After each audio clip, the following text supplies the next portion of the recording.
Chapter 65. Chia Lien secretly takes the second Miss Yu to wife. The third Miss Yu aspires to the hand of the cold knight. Cihia Ching, the Prince Hermit, was dead. The news of his decease reached the Yungkuo and the Ningkuo palaces exactly on Pao, and the Ningkuo palaces is exactly on Pao. It also chanced that just at that time, the Princess Ancestress and the older ladies and all the male seniors of both palaces, among them Prince Chen and his son Chia Lien, were away taking part in the funeral procession to the imperial burial grounds of a recently deceased imperial wife. Princess Chen had to leave the birthday banquet forthwith, remove her jewelry and her festive attire, put on a simple white mourning robe, and hasten out into the mountains in front of the city, to the hermitage of her dead father-in-law, in order to comply with the initial formalities such as viewing the corpse, having it prepared for the bier, and so on, for she was the only representative of the family at home. True, she sent express messengers to her absent husband, but it would be several weeks in any case before Prince Chen could be back from the imperial burial place to help her. Therefore, she had to resign herself to taking up her quarters for a time in the nearby Temple of the Iron Railings, where the family vaults of the Chia clan were situated and where she had the corpse laid temporarily on a bier, and she had to carry through the prescribed funeral rites alone. There, until her husband could come and relieve her, and make the final arrangements for the obsequies. She had taken the majordomo Lei Sheng and his wife with her to help her, in order not to leave the Ningkuo palace entirely without the supervision of a respected older person. She had induced her stepmother to come and take over the management of the household during her absence. Her stepmother, the Lady Yu, had brought with her two unmarried daughters. They were both equal in beauty but far from alike in character, as will be noticed later. When the older ladies and the male senior members of the Chia clan came home subsequently, having been graciously excused by the emperor from further attendance at the imperial burial place, and the various services took place before the bier of the Prince Hermit in the great hall of the Ningkuo palace, the sight of the two beautiful Yu girls inevitably awoke in Chia Lien's breast such burning desire that his mouth literally watered. For a long time past, he had been tiring of his first wife, the more so since his Feng had been ailing frequently of late, and was often confined to her sickbed. Chia Lien found both the Yu girls equally desirable, but since the younger one had given him unmistakably to understand that she did not care for him, he confined his attentions to the elder one, and had the satisfaction of seeing that his feelings were reciprocated. To be sure, their relations at the beginning were confined to hurried meetings and surreptitious exchanges of glances and words, for there were always too many observant pairs of eyes in the neighborhood, which effectively prevented him from attaining the goal of his desires. So, he breathed a sigh of relief when at last the obsequies in the house came to an end, and the coffin of the Prince Hermit was taken to the family burial place at the Temple of the Iron Railings. While the other relatives might return to the town the same day, the funeral rites required that the closer relatives of the deceased, namely Prince and Princess Chen, their son Chia Lien, and their daughter-in-law, had to remain a full 100 days longer in the family temple to carry out the further obsequies. A large proportion of the palace staffs likewise remained out there with them, while at home in the Ningkuo palace, the Lady Yu, with her two daughters, took over the running of the household once more. "It is now or never," said Chia Lien to himself, and he resolved to achieve his goal during these 100 days. Naturally, he required a suitable pretext for approaching his beloved, whom he knew to be less watched and observed than usual in the semi-desert Ningkuo palace. For this reason, he rode out quite often to the family temple to keep Prince Chen and his family company for 1 or 2 days, and nearly always there was some order of the prince, or this or that domestic request on the part of the princess, which offered him the desired excuse of entering the Eastern Palace on his return and seeing and speaking to the beloved. One day, when he was once more out at the Temple of the Iron Railings, the prince's deputy majordomo, Lu, called to discuss some business with his master. A balance of 600 ounces of silver was still owing for the white funeral cloth and the green smocks for the coffin bearers, and the 2 cloth merchants had called yesterday to complain and demand payment, he reported. "Well, let's get the money from the household cash. Why bother me about it and make this unnecessary journey here?" said the prince. "The bursar could not pay me the sum." The cash has been exhausted owing to the many heavy expenses of the recent weeks of mourning. The ready money available is earmarked for covering the expenses of the last 100 days of mourning here in the Temple of the Iron Railings. That is why I have come for your instructions. Well, just see where else you can get the money from. You are old and wise enough to do that, said the prince. If it were only a matter of 100 or 200 ounces, I would know how to get over the difficulty, but 600 straight away. Yulu answered hesitantly, much embarrassed. The prince considered the matter for a while. Then he turned to his son, Chia Lien, and said, "Go to your mother and ask her what became of the 500 ounces, which came in recently as a funeral gift from the Chen family of Yunkuo. As far as I know, the money has not gone into the household cash." Chia Lien went to the princess and came back after a while with the message that 2 of the 500 ounces were already spent, and the remaining 300 were in the safekeeping of Mother Yu. Very well. Then you must go to your grandmother, ask her to give you the 300, and hand them to Yulu to pay his cloth merchant's bill. He will rake up the balance himself. At the same time, have a look around and see how things are going at home, whether there is anything that calls for discussion. And see also how your 2 aunts are, and give them our greetings. Chia Lien and Yulu were just about to take leave, when Chia Lien appeared. "Well, what's the important discussion?" he asked, and when the prince informed him, he thought to himself, "This is just my chance. I must seize it. Why should you go borrowing from outsiders, dear cousin, when it is a matter of such a trifle?" he continued aloud. "I happen to have quite a large sum lying at home. I place it at your disposal with pleasure." "That is splendid. Would you be so good, then, as to give my son a written order so that the money can be handed over to him?"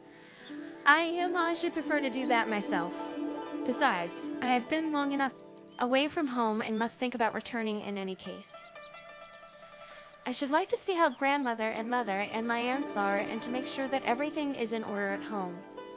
And so it came about that Uncle Lien and Nephew Young set out together, accompanied by a few servants, to ride back to the capital. On the way, the uncle contrived, as if by chance, to lead the conversation onto the subject of cousin Yu No. 2. He could not find nearly enough words with which to praise her good qualities and her virtues, her beauty, her good character, and her blameless behavior, and so extravagant were his eulogies that the nephew very soon realized what he was driving at. "My uncle seems to be very much taken with her," remarked Chia Lien with a smile. "How would it be if he were to make her his lady of the side chamber? And if I were to act as go-between?" "Do you mean that seriously? Or are you joking?" asked Chia Lien, pretending surprise. "When I'm serious, of course. That's very friendly of you. But there are various difficulties. What would my wife say to it? And would your grandmother approve? Moreover, I heard that your second aunt is already engaged." "That is true. But since the father of her betrothed, the tenant farmer on the estate named Chang, lost his fortune 10 years ago in a lawsuit, the 2 families have broken off relations. For a long time past, grandmother and father have planned to have this engagement cancelled by the payment of a small indemnity in cash, and to seek another suitable husband for my aunt. Chang family are poor. They will be very glad to renounce the betrothal for a few ounces of silver. And I have not the least doubt but that grandmother and father will joyfully give their approval to such a distinguished suitor as you. The only doubtful point is the question of what Hai Eng would say to it." This Chia Lien did not know either, and his only answer was a forced smile. "Wait, I've got an idea," exclaimed the nephew after thinking for a while. "We shall certainly require some courage, and you must not shrink from spending a bit of money too, if the matter is to succeed. Out with it. My plan is simply to hoodwink Sai Feng. She must not hear anything of your intention. I will carry through the whole business with the utmost discretion, with my father and my grandmother. As soon as they have consented, I shall buy a little house for you close behind our palace. I shall furnish it nicely and cozily as a love nest for you, and hire 2 or 3 discreet and reticent serving women. Then one happy day I will conduct my aunt there, secretly and unseen by either spirit or mortal, and install her in your love nest as your secondary wife. You will then live alternately with his Fang and with your new wife for the future. If his Fang gets to know of it in the course of time and makes a row, why, you need only say that you were moved to act as you had done by the very understandable wish to beget the son and heir that your principal wife had failed to give you. Faced with the accomplished fact with the rice in the pot already cooked, and will no doubt put up with it. And then, in the end, you will ask the blessing of the old Tai. In his infatuated state, Chia Lien found the plan splendid. It did not even occur to him that, according to traditional observance, it was improper for him to think of marriage in this mourning period. Still less did he reckon with the sternness of his father, Prince Chia, and the jealousy of his wife, Fang. Nor did he guess, moreover, that his Conriag nephew had his own advantage in mind in making this suggestion. For the nephew, too, was madly enamored of his beautiful aunt, but within the parental home he could not well make overtures to her. In the solitary love nest behind the palace, however, he would have a splendid occasion to do so. He would only have to watch his chance when Uncle Lion was not there, and this opportunity would offer itself often enough. But none of these things crossed the mind of the infatuated Urkel. "You are really a bright boy, dear nephew," said the latter, beaming with joy. "By way of thanks, I shall give you a present of 2 pretty waiting maids." Meanwhile, they had reached the main gateway of the Ningkuo palace, and here they parted with mutual promises of the strictest secrecy. The nephew was considerate enough to allow the uncle to go alone to Grandmother Yu, in order that Chia Lien would have the field to himself later, when he would meet Aunt Number 2. Meantime, he himself turned in to the Western Palace to greet the old Ancestress. In front of the great hall, Chia Lien dismissed his retinue of servants, dismounted from his horse, and went alone and unannounced to the ladies' quarters. As a near relative who was on close terms of friendship with Prince Chen, the master of the house, he could take this liberty without causing unpleasant surprise among the staff. On walking unannounced into the living room of the ladies Yu, he had the good luck to find Miss Yu Number 2 alone. She was reclining on the couch, busy with her needlework, in the company of 2 waiting maids. Chia Lien walked up to her eagerly and saluted her politely. Miss Yu, suppressing a smile, rose to return his greeting, and invited him to sit down by her side. Chia Lien gave her to understand at once how happy he considered himself to see her again. "But where are your mother and sister?" he inquired. "They are in the back, in the storerooms," she replied. Meanwhile, the 2 maids had disappeared to get tea. Chia Lien availed of this opportunity to gaze deeply into the eyes of the beautiful cousin, whereupon she bent her head a little, but continued to smile ingenuously. He did not wish to push his advances too directly and crudely. His glance fell on her hand, which was toying with the ornamental silken ribbon of a handbag of lotus. "Left shade. Oh, I left my betel-nut bag out at the temple," he said, feeling around his belt. "Perhaps my good cousin would give me a few nuts out of her bag. I happen to have walnuts in my bag, but it is my custom to eat them myself and not to share them with other people," she replied. He sidled closer up to her and reached for her bag to help himself to some. Fearing the maids might surprise her in this equivocal situation, she hurriedly flung him the bag. He caught it deftly, took out a nut, and put it in his mouth. Then he tried to push the bag back onto her lap. Just at that moment, the 2 waiting maids came in with the tea things, so he hid it for the time being in his sleeve pocket.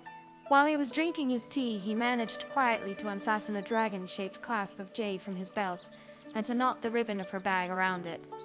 Then, when the maids were not looking, he threw the bag over to her unobserved. She pretended not to notice. After a while, the jingling of the bead curtains was heard, and in came Mother Yu with daughter Number 3 and 2 little waiting maids. Chia Lien hurriedly gave his fair neighbor to understand by his glances that she was to hide her bag, but she took no notice of him. It was now high time for him to stand up and salute Aunt Yu and Cousin 3. Then, when they were all seated again and he could steal a glance at Cousin 2, he noticed that her bag was still there, but its silken ribbon had disappeared together with his dragon clasp.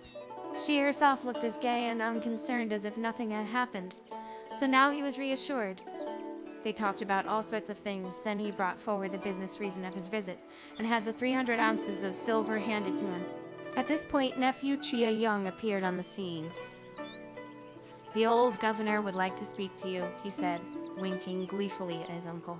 Chia Lien was about to take leave in haste when he heard his cheeky nephew turning to the lady Yu and saying, "What do you think, grandmother? Wouldn't this Uncle Yu be just the right man for Aunt Tu? Hasn't he got all the qualities, height, figure, good appearance, and so on, which father said recently he would require of her future husband?"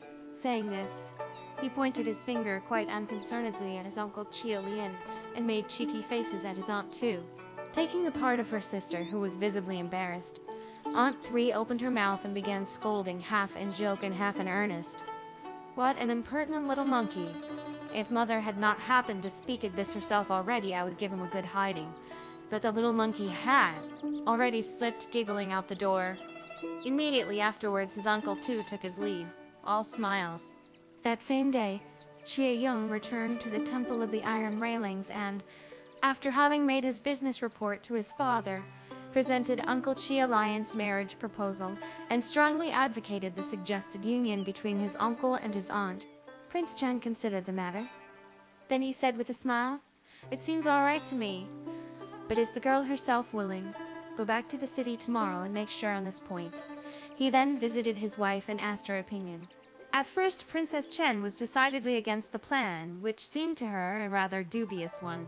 That this marriage should take place during the mourning period, that a secondary wife should be taken without the knowledge and consent of the principal wife, these circumstances constituted breaches of the rights and were contrary to all conceptions of correctness and good form. But as she was used to assent to everything which the prince had once taken into his head, she gave way in the end.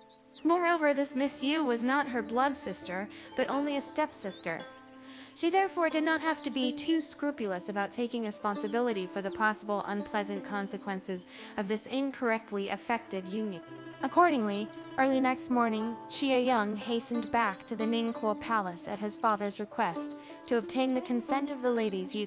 He had himself announced to grandmother Yu, and when admitted to her presence, informed her of the prince's wish, and with much emphasis and many flowery phrases, put forward all possible points in favor of the match. What a fine life Aunt T would have with Chia Lien, who would make her his principal wife as a matter of course, when Shi Feng would die, an event which was to be expected sooner or later, and that the prince would defray all the costs of the wedding and provide a handsome home and fine furniture, and would also see that she grandmother had a carefree old age, and he would help, moreover, to obtain a good match for Aunt Three.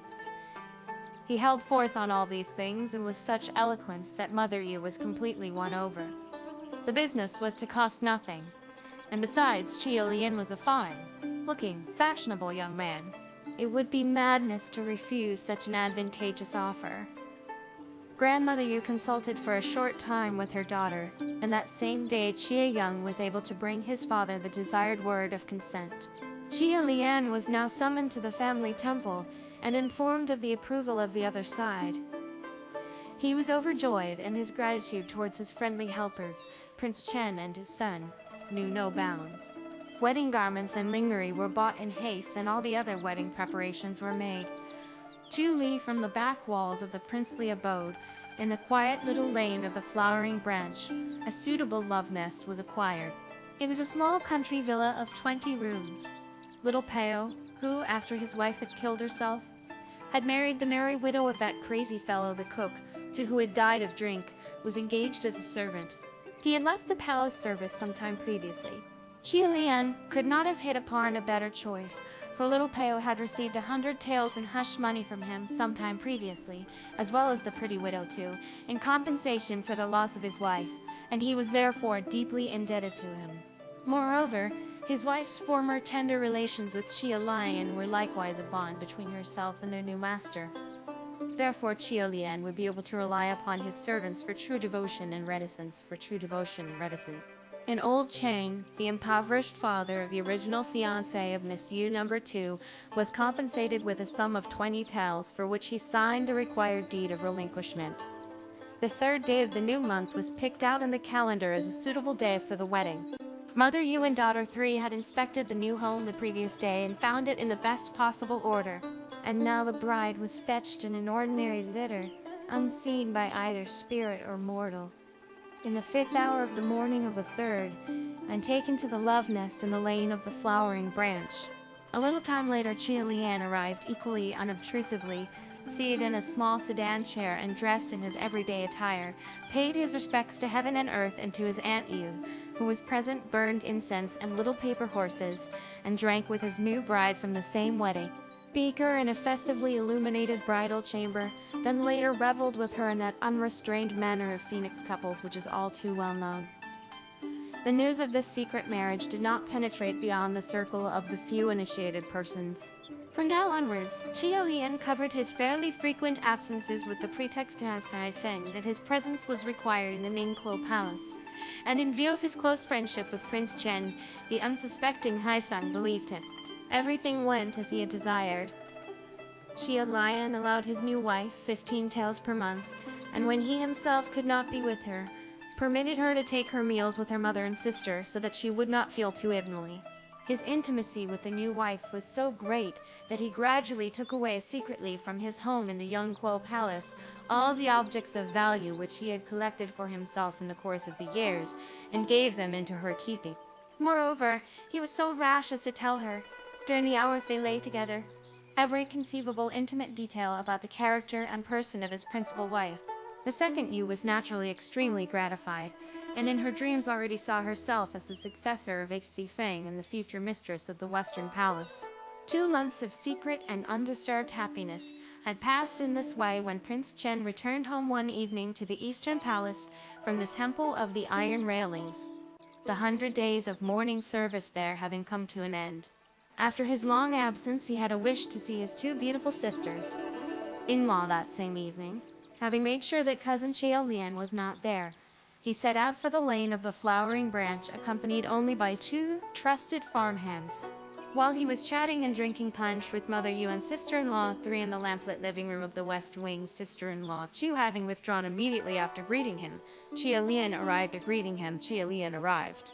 When he heard that his princely cousin was there, he thought his own thoughts, and quietly went straight to his nai-nai, for he wished to leave his cousin undisturbed. Besides, he felt tired and planned to go to bed early, settled down comfortably, ate his evening meal, and drank to the point of exhilaration.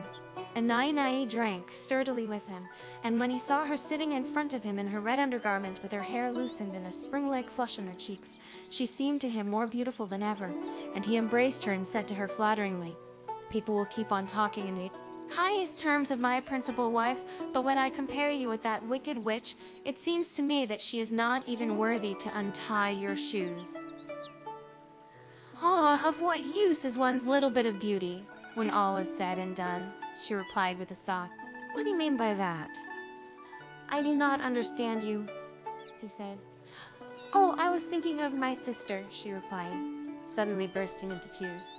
"We 2 have now been living as man and wife for the past 2 months. You know how devoted I am to you, and I know what you are to me. But what is to become of my sister? What is she to do here with us? That troubles me. We should put our minds to securing her future too. I understand perfectly." "Yeah? I myself have already been thinking about that, so please do not worry," he said with a reassuring smile. "You shall see that I am not a jealous, selfish man. No, how would it be if your sister were to take cousin Chen? Come, let us go straight over and discuss it with him quite openly." Luckily they are all there together, so they went over to the living room in the West Wing.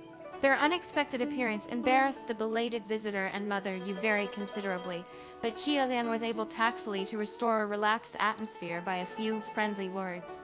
"After all, we are good friends and cousins, and we do not need to stand on ceremony with each other," he said blithely to cousin Chen. "Heaven knows how much you have exerted yourself on my behalf, and I owe you an endless debt of gratitude. Under the circumstances, it would be strange indeed if we were to be embarrassed before each other. You are always welcome here." And there and then, to show his devoted gratitude, he went on his knees and was about to kowtow, but cousin Chen raised him to his feet at once. "I am most willingly at your service, dear cousin. Please tell me what I can do for you," he said. "Oh, I would only like to drink a glass of wine with you," replied Chia Lien. He motioned to little Pal's wife to pour out the wine, then turning to the third Yu, he continued with a smirk. "Well, how would you like to drink a goblet together with cousin Chen? I on my part will raise my glass and drink to your mutual happiness." At these words, the third Yu became beside herself with rage, and with one leap sprang up on the di. "Spare me your flowery rigmaroles. I know what all of you are like in this noble house," she shouted at him with the utmost scorn from her perch. "We're at your disposal as whores, nothing else. First you get hold of my sister with your stinking money, and now it is to be my turn. But that's where you're wrong. Very well then, I am willing, and as long as we are treated decently, we shall keep quiet. But look out if you give us the slightest cause for complaint. I'll run to your first wife and make a row. Then we shall see if she really has all the brains and ability she is credited with. And now let's be merry and drink to our heart's content." She poured out a full glass for herself, drank it half empty, then poured the half empty, then poured the other half down Chia Lien's throat. The two cousins were speechless at her behavior. They were quite well accustomed, to be sure, to the loose tone of low haunts, but to hear such unrestrained language from a maidenly mouth that was something quite new to them. The third Yu did not let their embarrassment deter her, however, and continued brazenly with her loose talk and her strumpet's airs. "Come, don't be timid. Help me to ease the gentleman." She pressed her sister, who had remained shyly in the background. "After all, we are all one family here together, and isn't it so nice being all to ourselves? Why shouldn't we have a jolly time? Let's be merry." Prince Chen cursed his thoughtlessness in starting it all. This wild girl was positively frightening. He tried to reach the door, but the third Yu would not let him escape. In order to show that she meant the word marry seriously, she took off her jewelry, loosened her hair, and without the least embarrassment stripped off her upper clothing. Then she sat down, dressed only in her red undergarment, even that she half opened, so that only a thin, pale green chemise, covering the snow-white twin waves of her breast, green knickers, and red slippers were visible. No, she was certainly not stingy with her fresh charms, which could not fail to bewilder and infatuate any man's heart. And she went even farther in the exhibition of her unrestrained temper, keeping the senses of her two male companions in a whirl. She was all movement. She did not remain seated long enough to complete one sentence, but kept jumping up and sitting down and changing her place continually, so much so that her earrings never stopped swaying like swings. Between times she poured herself out one glass of drink after another, while her eyes gleamed more and more seductively in the lamplight, like the humid glistening of autumn dew. The flush on her cheeks mounted up to her temples like red waves. The blue-black streaks of her tapered eyebrows, which were shaped and outlined like narrow willow leaves, played in a language more eloquent than words. The fragrance which streamed from her vermilion lips was like the perfume of sandalwood. Her well-calculated game bewitched both her brother-in-law and her cousin to an equal degree, repelling and attracting them at the same time. Silent and fascinated, they sat and stared and listened, transfixed with horror, to the ceaseless flow of audacious jests and boisterous banter, and, ironically, malicious taunts, uttered at times in the coarsest jargon of the streets, which leaped from those beautiful, delicate, maidenly lips. At last, the third Yu had had her full fling. She jumped up, pushed the visitors out the door, bolted it behind them, and lay down to sleep. From that time on, Prince Chen never again ventured unasked into the proximity of that difficult sister-in-law. But it was all the oftener that she summoned now himself, now his son, and again Chia Lien to her presence, though only to be sure when she felt she had a cause for complaint, or wished to ask for something. If she had been most exacting already and eager for the latest fashions in clothing and personal adornment, her demands now knew no bounds. If she was given silver jewelry, she demanded gold. If they loaded her with chius, she demanded diamonds. If a frock did not please her, she took a pair of scissors and slit it open and chopped it into bits, regardless of whether it was old or new, cheap cotton or costly satin. If a dish placed before her at a meal did not please her, she just tipped the whole table over and let all the plates and dishes of food roll over the floor. When this happened, brother-in-law, cousin, or nephew had to take turns in coming to the rescue and procuring immediate help at her imperious orders. But above all, they had to pay and pay again. And if they showed unwillingness to serve her, she made the most violent scenes, heaped abuse upon them. And if they showed most violent scenes, heaped abuse upon them, and threatened to betray and expose them to the redoubtable, hasty Feng. In short, she knew how to exploit the situation to the fullest advantage, and to make life as difficult as possible for those 3 male relatives of hers who had entangled themselves in a painful family secret. The second Yu felt, even more than the others, that this situation was untenable, and she pressed her clandestine husband to try to arrange for an early marriage, which would at last rid the house of the tormentor and restore peace to the love nest in the lane of the flowering branch. I have already discussed the matter with Cousin Chen, replied Chia Lien, but he finds it too difficult to part with your sister.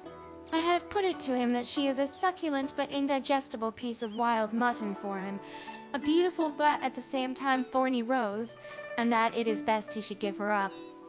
But he could not bring himself to do that. So what's to be done? We will speak seriously to her tomorrow, suggested the second Yu. Just you leave it to me. Even if she rants and rages, I will make her see reason in the end. The next day they gave the third Yu and her mother a formal invitation to midday dinner. I can very well guess why you have invited me, said the shrewish younger sister today by chance in a softer mood to the elder, with tears in her eyes, thereby forestalling her. I expect you will want to reason with me again, but you need not beat about the bush. I'm not a thickhead. I can see through you, and I know what you were aiming at. You and Mother are comfortably settled here and well looked after, and now you want to have your peace and to pack me off somewhere else. From your point of view, that is certainly right and reasonable, but for me, marriage is a solemn decision. I cannot bind myself for life to the first man who turns up. Very well. Find me the right man whom I can love, and I will follow him as my husband, but spare me proposals such as Cousin Chen's. Whatever his money and position, I do not love him, and I will not have him. Who then is the right man for you? Speak up, Andreas, urged Chia Lien. Then you may leave all the rest to us. Neither you nor your mother will have any expense or trouble. Ask my sister.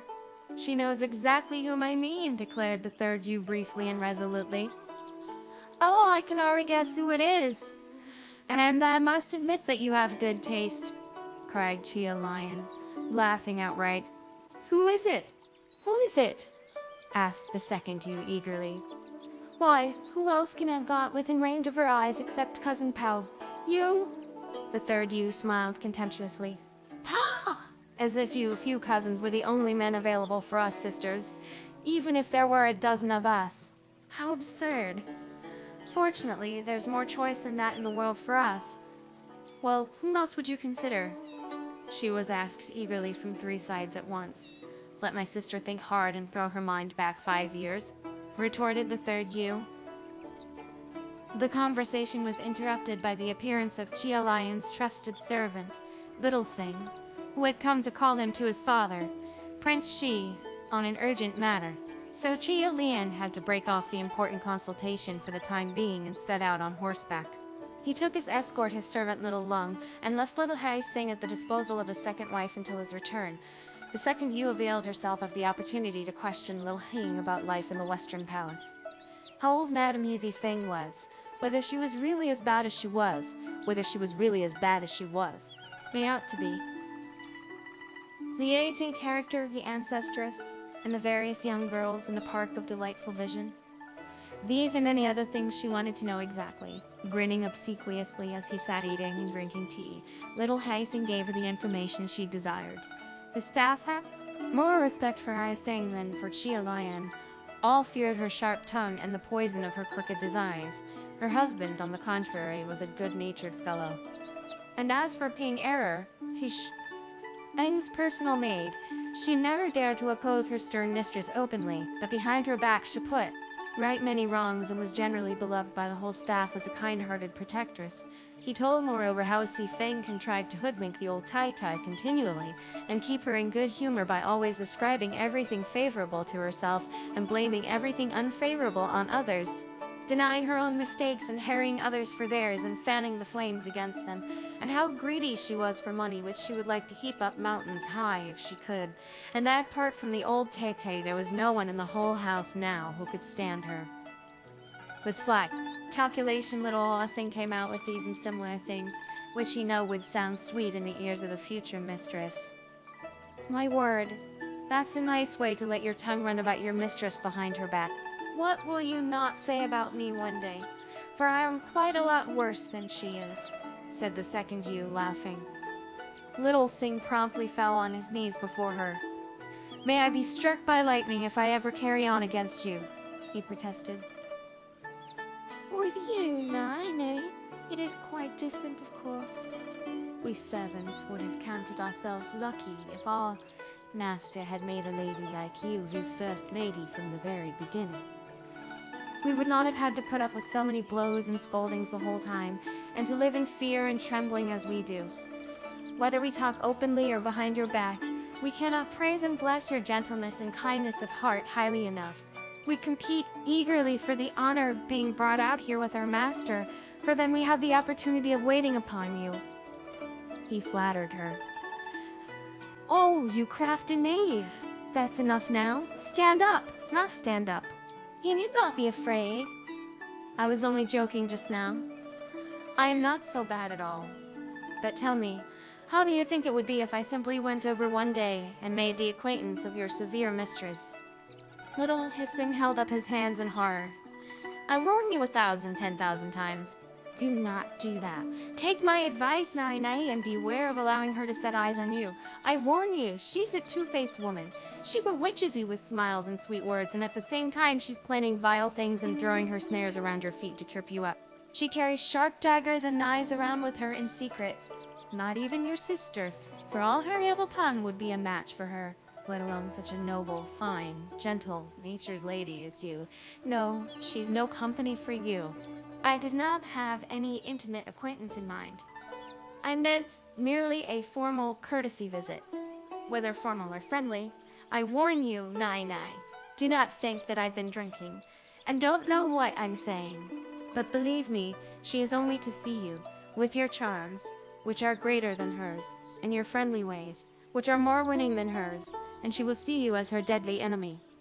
If other people have just an ordinary jug full of the vinegar of jealousy in them, she has a whole barrel full. My master is only to look once too often at one of her waiting maids, and that is enough excuse for her to berate and punish the poor creature most cruelly in his presence. My word, she seems to be a real devil. Now tell me something about the widow Chu and the young girls in the Park of Delightful Vision. Well, here goes. The widow Chu is a nice, good soul, who concerns herself with nothing else but superintending the young ladies' studies and teaching them needlework. As for our 4 young daughters of the family, the eldest, Yuan Chun, the imperial wife, is goodness and virtue itself. The second one, Miss Ying Chun, is a bit stupid and for this reason goes by the nickname of Blockhead. The third, Miss Chen, has the nickname Roses on account of her rosy cheeks, and also because, though she's very charming, she can also be terribly prickly.